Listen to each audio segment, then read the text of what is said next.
Okay, Synchro Link Festival time, and while they did hit some Link strategies that you would expect, you know, like a mathematic circular, even though they I don't know why you would have to hit circular this event because there's no exceeds. That means there's no Laplacian or Allen version anyways, but that's besides the point. There are, however, decks that seemingly did not really get hit at all, and you know, if this sleeve protector, you know, doesn't give it away, here's one of them. So Infernoble Knights, I don't think the deck got any hits at all whatsoever.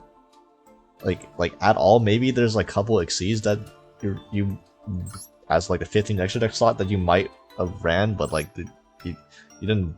You have all the stingers, you have all the links, and just as a side note, beyond just like this Infernoble deck in general, we have the entire Wanted Sinful Spoils package, Dive Bellstar, original Sinful Spoils, plus Wanted. All of this stuff is legal. Now, Snake Eyes as itself is not really, because if you notice here, we're missing this card called Snake Eyes Ash, which is the best starter for Snake Eyes. So maybe Snake Eyes itself, I don't think is going to be like maybe the best deck of this event, but the Sinful Spoils package itself can be splashed in any deck, as you all know, and it can be used for any deck that has a level 1 fire monster they want to have access to, or even without, they could just add a Jet Synchron, because Jet Synchron, funnily enough,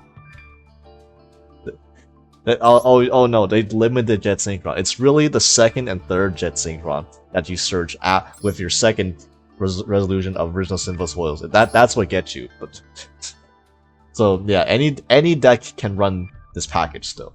Infernoble Knight is no exception, and it happens to be one of the decks that can run it the best because it has it doesn't need to run Jet Synchron. It has its own level 1 fire tuner, Ricardetto. And yeah, this is a kind of scary because this is a deck that's constructed level that you can literally just take into ranked right now, and it's probably like at worst some kind of a tier 2 deck that also puts up a huge board, tons of interactions, and has a anti-spell floodgate that negates all spells, you know, so Dark Ruler, Super Poly, because of this card called Angelica's Ring. So board breakers don't actually work against this deck. Also, Neo Space Connector. I love hand ripping the Ash Blossom out of my opponent's hand before I go into Isolde. I also love playing a combo deck in this format where Maxi and Droll are banned. Lovely. Yeah, this is the only thing that's gonna prevent people from playing this deck is that it's, you know, it costs URs to build. But granted, I think more people are gonna have access to this deck than you might think, because people are gonna be. This is from the same pack, obviously, as the Snake Eye stuff and the Sinful Spoils package. So if people are rolling with those, you're just gonna randomly accumulate Infernoble cards. And is this from the? Oh, it's great. So both the Charles Synchro and the Charles Link are both in the packs. So the only really craft you have to make is Promethean Princess, which everybody is making anyways if you're playing any kind of fire deck, and Isolde. This is the only core card that's not in the selection pack that you would probably have to craft if you want to play Infernoble Knight. So yeah, I guess Immortal Phoenix Gearfried, but this also is a legacy pack card, so you know, there's like a good chance that you might already have this anyways. But yeah, to go over the list, because there's no budget on this video, you can run all the good hand max copies of the good hand cards, which are like Valor, Ash, Infirm, and Nibiru is gonna go hard in a format where Sword Soul is gonna be one of the most played decks. I'm gonna tell you that right now. And then the best starter is Neo Space Connector plus the 1 Aqua Dolphin. And then you just have these are, from what I can tell, these are the standard ratios you would already run in a standard Infernoble Knight. So 1 Ogier, 1 Oliver, 1 Turpin, 1 Red Layer, 1 Renaud, 1 Flint Lady, and the 1 Ricardetto. Just as utility monsters you can summon. You can summon any level with Isolde, so there's that.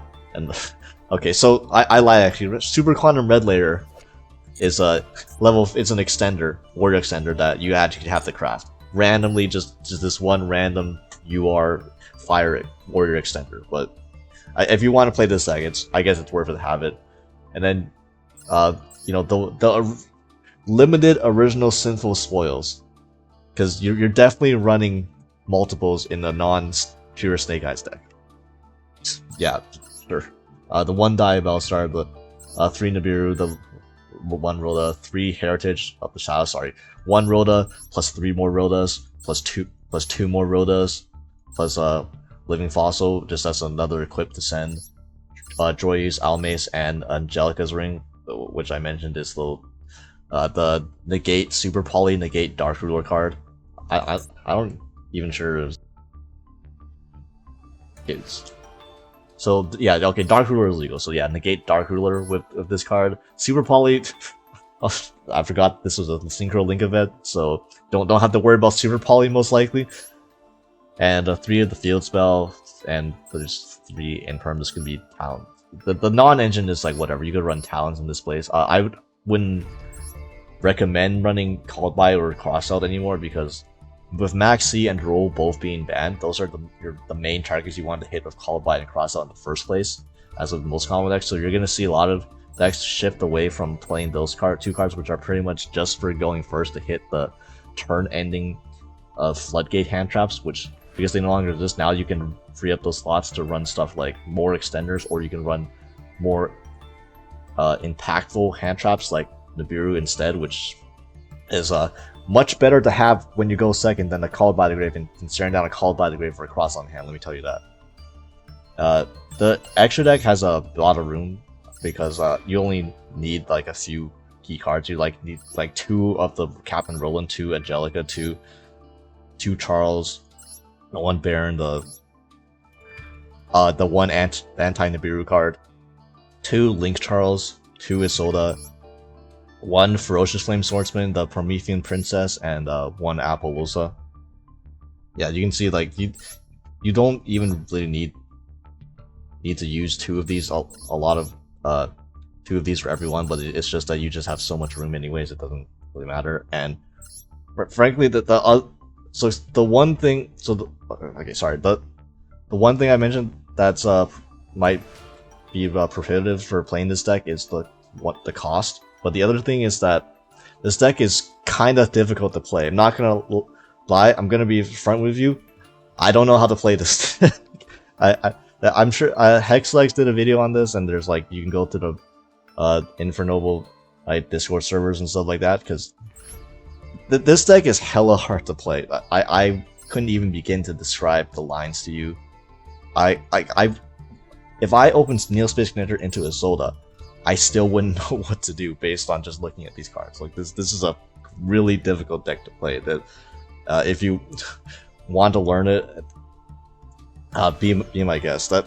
That's like one of like there's people that are gonna be have a full Infernoble Knight deck just chilling from like rolling the new pack, but they're never gonna touch it because they don't want to spend the time to get down all the lines. But I'm sure it's worth it to learn how to play this deck. It's just you know, maybe if you have aspirations of playing this outside of the event, then yeah, definitely. But you know, if you're only gonna plan to play this deck for the event, then you might just there might be less people inclined to actually put in the time to properly play this. Yeah. Right, speaking of decks that can use the new fire cards, namely Diabellstar and Sinful Spoils, we have TGs, which is Konami just loves first turn FTKs, make Calamity lock, your opponent can't play the game. Like that must be it. Like, man, this is much better than it was in the Legend Anthology event, because now we have Diabellstar. So this is a deck that plays a level 1 fire monster that's really important. TG Raga Salamander, best card in the deck, and this engine just searches it. Now, unfortunately, or fortunately, however way you may look at it, Snake Eyes Ashes, man. So I'm not sure how good running the actual Snake Eyes engine is with TGs, because I know traditionally TG can run. It's a deck that runs both Diabellstar plus Snake Eyes engine, because of Snake Eyes Ash being able to add a level 1 fire monster. It can add, unlike regular Snake Eyes, instead of just adding Popular, it can just straight up add your TG Rocket Salamander, which is your main starter, and then you do that without even doing your normal summon. Now, with Snake Eyes Ash banned, it means two things. One is that you can't actually summon, with your original Symbol Spoilers, you can't actually summon the Ash. You have to summon the Salamander directly, so you're like losing a body there, sort of. And the second thing is, I don't think you can really. Well, maybe you can. I don't have experience with how TG operates, but I'm not sure how well the Snake Eyes engine works without access to Snake Eye Ash, since Popular isn't really a card you want to. I mean, it's okay to drop, but like the main thing you want to do with Popular is add it, and Snake Eyes Ash is the best way to trigger your Popular and stuff like that, which obviously you can't do that when it's banned. So yeah, instead I played it safe, and instead of adding the extra Snake Eyes stuff, I just added more non-engine. In fact, this deck has I believe these are the 4 best hand traps in the format: Baylor, Ash, Nibiru, plus Infinite Impermanence, and then I had to add the 3 more non-engine slots, which you could use for Called By and Crossout, because this is an FTK deck, so you can just use those cards to push through your combo and FTK your opponent, but Tactics is a more solid card going second in this format, and it's, you know, it's still pretty good. Like if your opponent hand traps you, you can Tactics them to death and still win without even going through your full combo. But yeah, with the Diabellstar engine back, you also can cut down on your TGs. You don't need to run multiples of like the bad, quote-unquote bad TGs like Tank Rub, your Zombie, or Jovish. You can just settle with one. They semi-limited Rocket Salamanders. Thank God. That's gonna make such a difference, especially since it's totally not searchable by like 6 other cards in the deck. Totally not. Yeah, and 3 TG Screw Scorpion. This is basically just the next best TG monster you have. And all the consistent cards are 3, limit removal is 3, all clears are 3, but why the hell is this in here? Yeah, yeah, I don't know why that was there. You can put in a 1 extra slot, it can be whatever. Sure, I guess we'll put this for anti-Nibiru, whatever. Yeah. The point is, if you don't run the Snake Eyes engine with this deck, you have a lot of space. So yeah, this is a deck that can run quite a bit of non-engine.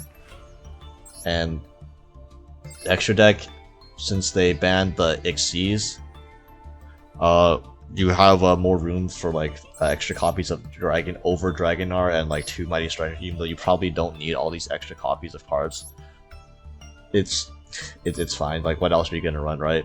You have Link Karibo, so you can when Tank Rub makes a token, right? So you can turn the token into Link Karibo and then go into Trident Launcher. Although I'm probably not going to go into Trident Launcher that often, since especially with the full power wanted Sinful Spoilers engine, this is probably only like necessary for very fringe, very bricky hands where you get hand trapped quite a bit. And Promethean Princess, I don't even know if TG's runs for Promethean Princess, to be honest. I just like put it in here because you're running the engine anyway. So yeah, maybe this is probably not ideal as a 15 card, but I mean, it's really the synchros that matter. By the way, they banned Hyper Librarian. That is not how you spell Librarian.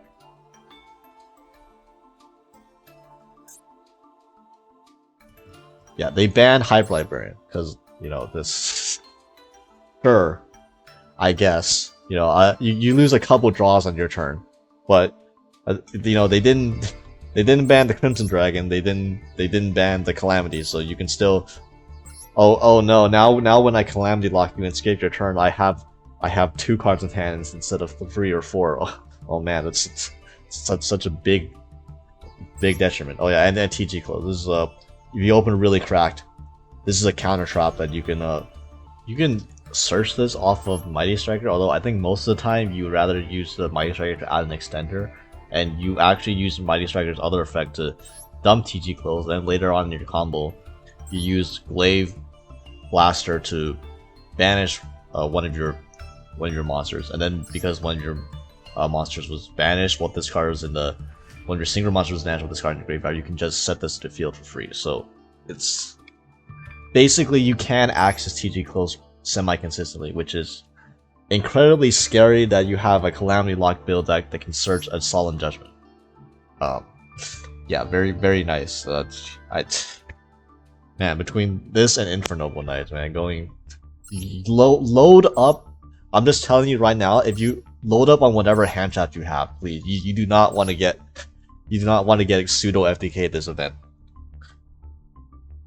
Now here we have what I believe is one of the sleeper picks for this event, and it's one of my favorite decks personally, which is pure Scareclaw.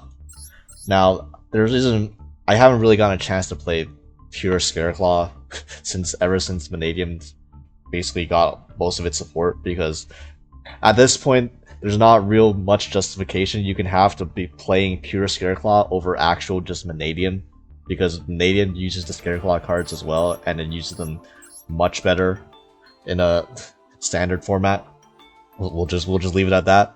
But for the Synchro Link Festival, there's one key card that Vanadium doesn't have access to anymore, which is Vicious Astrolabe, which is honestly, it's a huge deal, especially since it also means no Vicious Astrolabe means no cross sheet abuse. So the Vanadium, the deck as a whole, if you want to play actual Vanadium, is a lot weaker, and it actually gives you a reason to play pure Scareclaw once again, and it not just as like as a secondary engine to put up bodies in Vanadium. And another reason, besides Vicious Astrolabe being banned is, and well, Scareclaw doesn't really care about Vicious Astrolabe, because all you use Vicious Astrolabe for is one free body. That's it. It's not really a core part of Scareclaw strategy at all. And I've played this deck well before Vicious Astrolabe was legal, so I can tell you that it doesn't change the course of how this deck functions. And what's the qualities that make this deck good in this event specifically are Scareclaw Tryhard and Scareclaw Twinsaw. This is your end board should ideally include both these two, and these two cards wrecked this format. Since if you think about it, only extra monsters that are allowed are Synchro monsters and Link monsters. So you have Tryhard here, which is basically Bagusa at home, and it turns all of the Synchro monsters, all of them go to defense, and none of them affect Tryhard, and none of them can attack because they're in defense, or still attack over it. So yeah, this effectively checks half the meta right there, and it's a pain in the ass for people to out. And then you pair that up with Scareclaw Twinsaw, which itself it pops 2 cards, so it's basically Scareclaw Blackout, which I hear is it's a pretty good card. But on top of that, if you control a link through a higher monster, which conveniently enough Scareclaw Tryhard is, this becomes the barrier for links. Now they can still, it doesn't quite stop them from summoning link monsters. They can still summon link monsters, but they can't use their effects. So I mean, you're free to make an access code that can't gain attack and can't pop under Twinsaw. Be my guest, right? And that's really where I'm coming from when I say that this is a sleeper bit, because between these two cards, you basically just check the entire format. You check Link monsters and you check Synchro monsters. So your opponent really has. I mean, if they're playing a monster-based deck, they're gonna have a rough time if you set up properly. And yeah, as for the actual deck building goes, so you've run the core 4 hand traps. I think these are the best hand traps, and if you own all of these, I think you should run them for this event. You run max out on Scareclaw level 3s. I always recommend any pure-ish Scareclaw build to run max out on these, because Tryhard requires its effect where it special summons a Scareclaw monster to add another one from your deck to your hand, which is amazing. It's a +2 right there. You definitely want to be able to use that effect. Scareclaw Tryhard only special summons level 3 Scareclaw monsters specifically. So that means it doesn't work with Rykart, it doesn't work with Scareclaw Cashera, it obviously does not work with Visa Starfrost, unfortunately. So you need to draw one of these. If you don't draw one of these 9 level 3 Scareclaws in your opening hand, your plays are so much worse. Then you have to use your primitive planet Reichphobia to search a level 3 monster instead of a search a Visa Starfrost or search a Rykart, and it's so you want to search the Visa Starfrost. You're only running one because there's no Vicious Astrolabe, and it's a brick. You kind of need a playable hand in order for this to work in the first place. What idea is Visa's pops or Scareclaw Lightheart, and then you relink it, you resummon it, then you relink it, you search your second Reichphobia, and then ideally you should have your end board. You should have a Tryhard with a level 3 Scareclaw on the field with a Twin Saw set, and then you also have Reichphobia plus a Rykart that you also searched for follow-up. So you have 5 to 6 cards in hand plus guaranteed 2 forms of follow-up. So even your opponent clears your board. That's why we're on Nib. We don't care about Nib. We're completely free to Nib our entire field if it means stopping their turn, because they're going to die the next turn. Because this deck, one of the advantages of like all these Visas archetypes is just this generates infinite follow-up.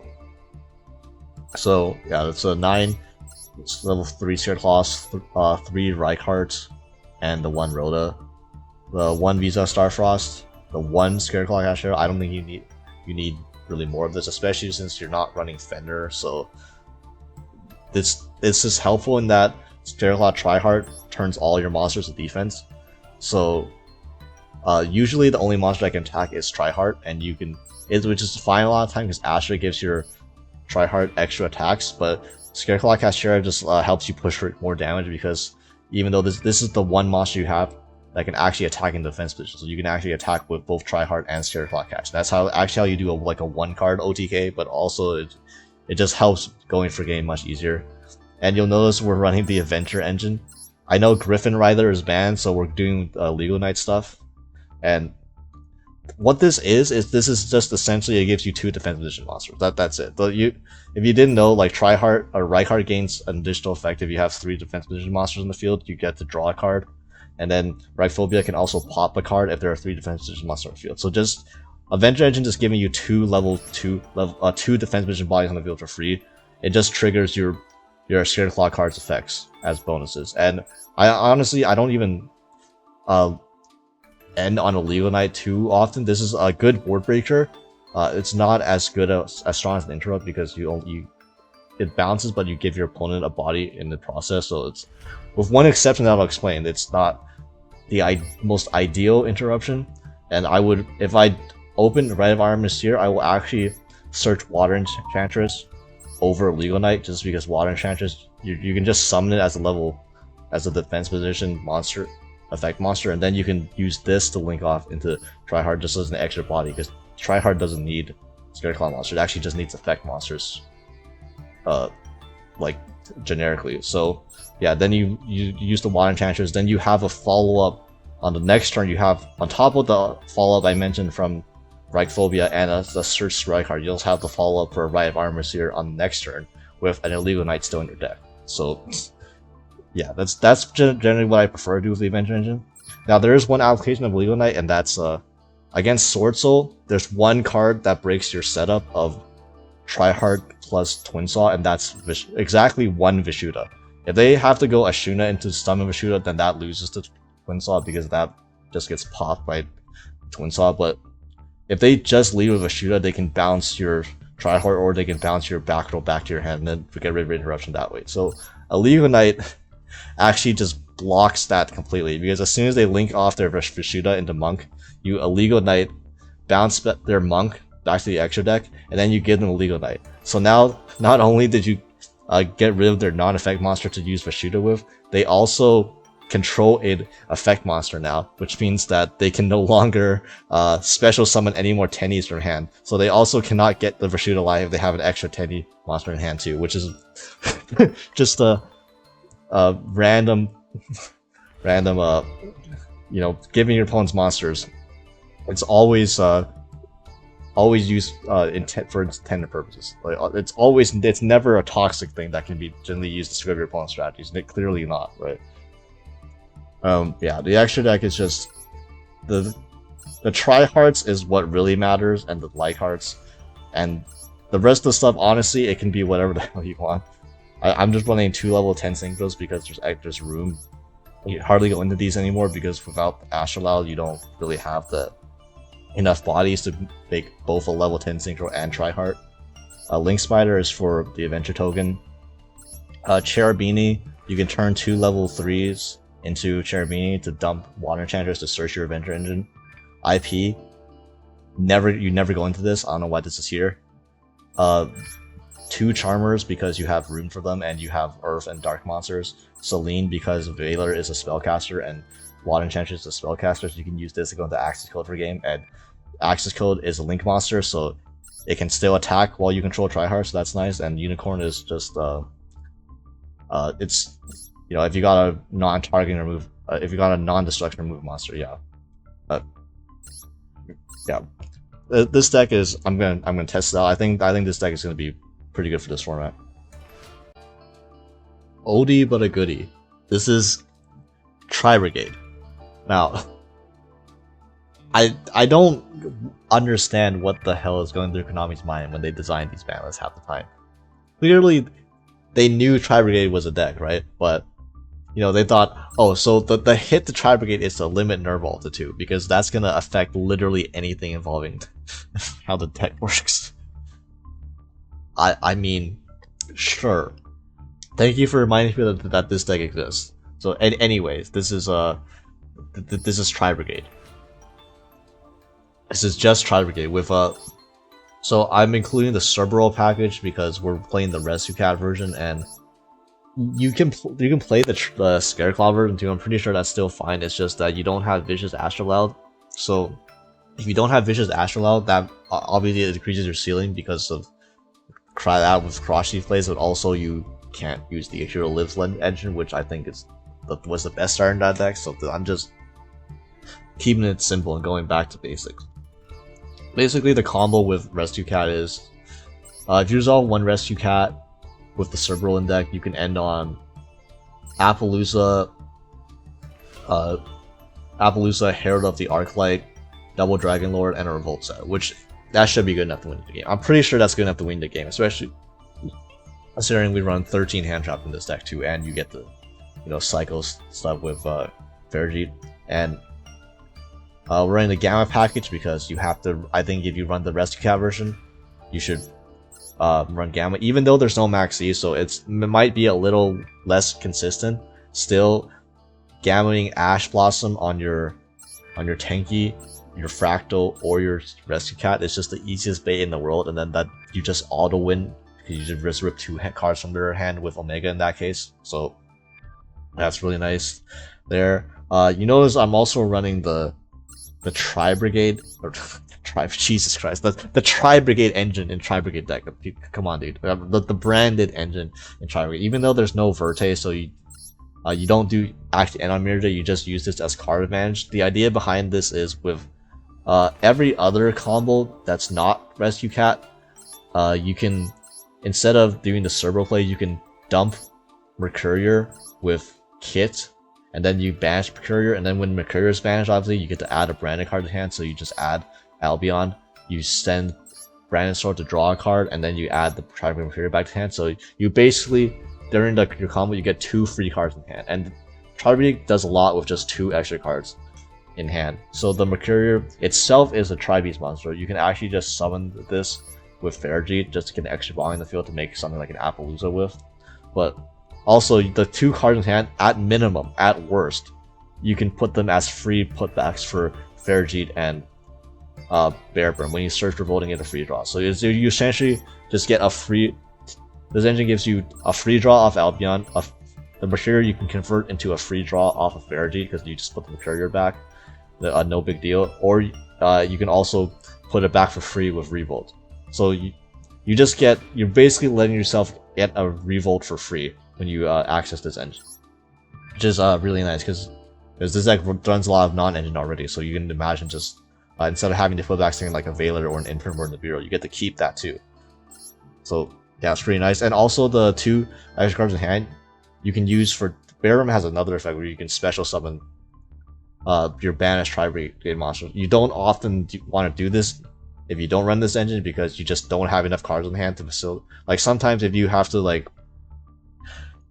use an extra extender to play through a hand trap, you can actually just not use Barum's effect normally because you just don't have enough cards in hand, and you actually won't be able to even search for Revolt because you don't have an extra card to put back if you use Barum's effect to special summon. Well, that's not the problem if you run the branded engine. You always get the 2 free cards off of this, so you can just use those 2 free cards. You could summon another Tri-Brigade monster you banish for your effect, and then you just get an extra double Dragon Lord on your end board on top of that. And then you still end on Appaloosa plus Revolt. So yeah, this is they hit a lot of decks that I didn't think needed to be particularly hit too hard. Like they hit Mathmech again. They hit Mathmech when they already don't have the Xyz available to them. So I don't know. As much as I hate Circular as much as the next guy, but really this is not the format to go after Mathmech in. And they banned. But by the way, did you guys know they banned Junk Speeder in the Synchro event? It's just throwing it out there. They banned fucking Junk Speeder and they limited Revolution Synchro. So yeah, oh no, they did not limit Revolution. What am I thinking of?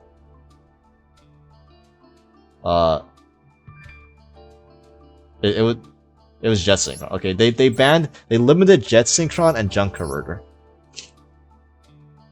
After, mind you, Junk Speeder is already banned. So yeah, those are the decks Konami went after this event, and you know, I guess we should be considered lucky that Tri-Brigade came off with just a semi-limit on fucking Nerval. Like Jesus Christ. And yeah, as for the extra deck, you also run on top of the usual suspects like the Shurex and the Tri-Brigade monsters and the Resvelger, which I guess you have room now because you don't run the Zeus package with the Xyz and stuff, so you can run this. Scareclaw Lightheart basically lets you combo through any hand trap because now all you need is one Tri-Beast monster engraved to combo off. So literally, if they Ash Fractal, it doesn't matter. You just summon another Tri-Beast monster, banish your one Fractal that got Ash, go into Lightheart, and then link off Lightheart with your Kit or Normal that you normal summon.